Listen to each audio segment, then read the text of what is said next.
Doctor BR Ambedkar Konaseema జిల్లా కోటిపల్లిలో గౌతమి గోదావరికి వరద ఉధృతి పెరుగుతోంది. దీంతో పుష్కరాల రేవులో పంటు ప్రయాణం నిలిచిపోయింది. మరోవైపు గోదావరి వరద ఉధృతి పరిస్థితులపై మంత్రి వాసంశెట్టి సుభాష్, జిల్లా కలెక్టర్ మహేష్ ఎప్పటికప్పుడు సమీక్షిస్తున్నారు.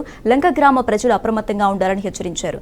అటు మంత్రి వాసంశెట్టి కలెక్టర్ ఆదేశాలతో సుమారు 2000 ఇసుక బస్తాలతో ఏటుగట్టును పటిష్టం చేస్తున్నట్లు ఆర్టీఓ తెలిపారు.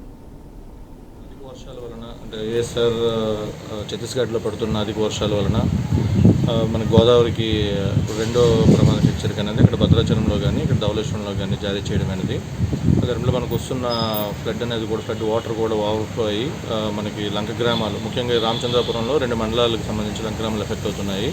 అందులో కపిలేశ్వరపురంలో మనకి కొత్తపేట వైపు ఉన్న 5 లంక గ్రామాలు, అలానే ఇక్కడ షేర్లంక, కేగంగూరంలో షేర్లంక, అలాగే కోటిపల్లి దగ్గర ఉన్న ఫిషర్మెన్ దాంట్లో కూడా వాటర్ వచ్చే అవకాశం ఉంది.